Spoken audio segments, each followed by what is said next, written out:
Well, Governor Steve Bullock has declared a state of emergency to help fight growing wildfires across Montana. Bullock has issued an executive order declaring a state of energy emergency to meet the demand for aviation fuel and other fire suppression resources. The fires burning in the state are nothing close to what we saw back in 2017, but as we know, with the right fuels, these fires can grow to dangerous sizes within hours. Several recent new fires have caused an increased demand for drivers transporting aviation fuel and other fire suppression resources.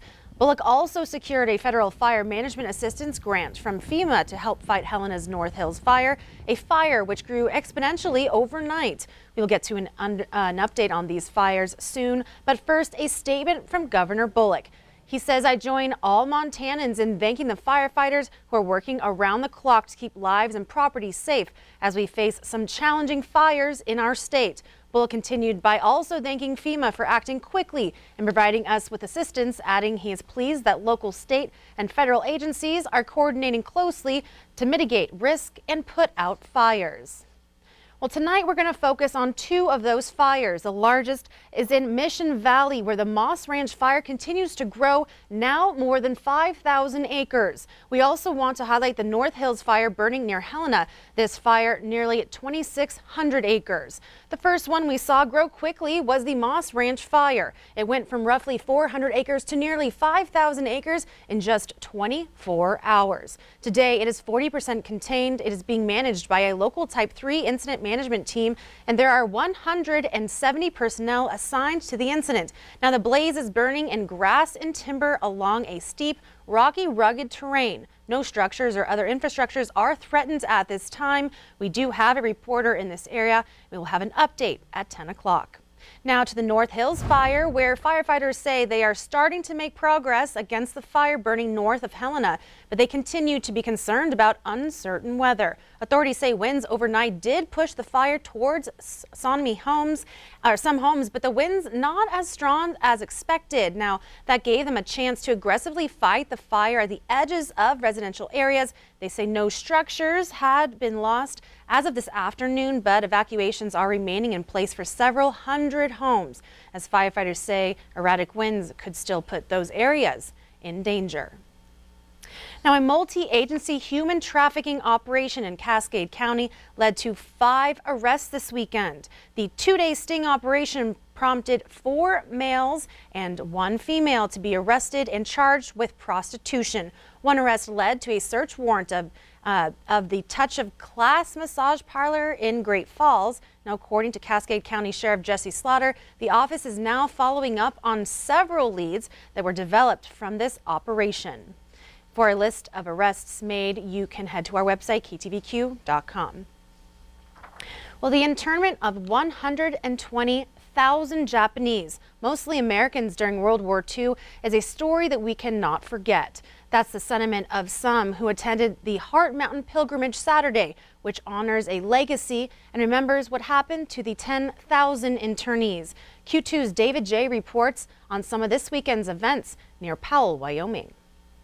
It's important to make sure that people get to know about Heart Mountain, why it's here, and how do we make sure something like what happened here doesn't occur again. Norm Mineta, former congressman and cabinet secretary under Presidents Clinton and Bush, was an internee at the Heart Mountain Relocation Center. Well, you know, I was an 11-year-old kid, so to me the biggest thing that happened was for me to meet Senator Simpson.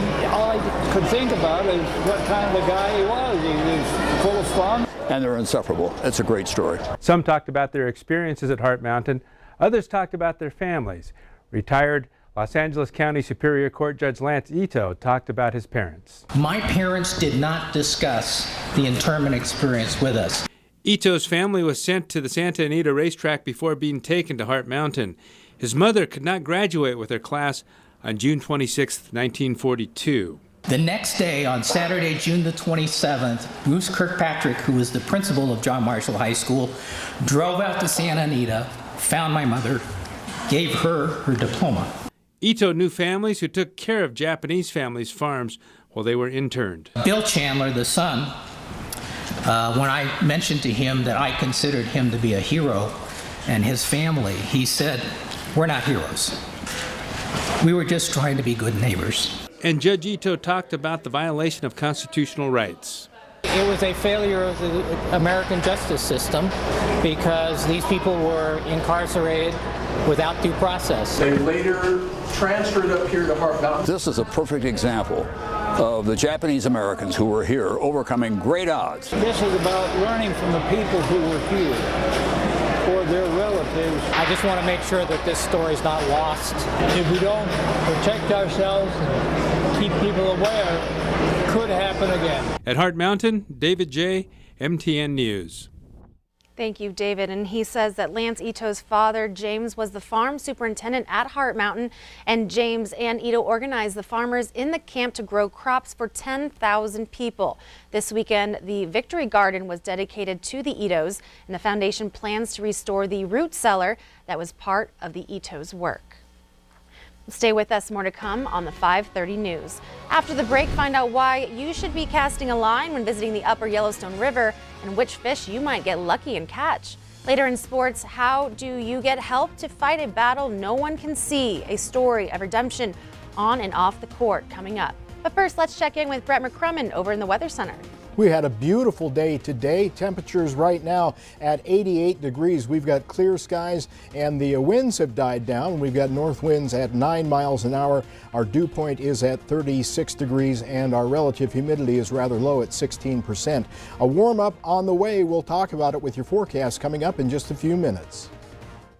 You're watching MTN News with Zoe Zandora, Storm Tracker weather with Rob Griggs, and sports with Casey Conlon.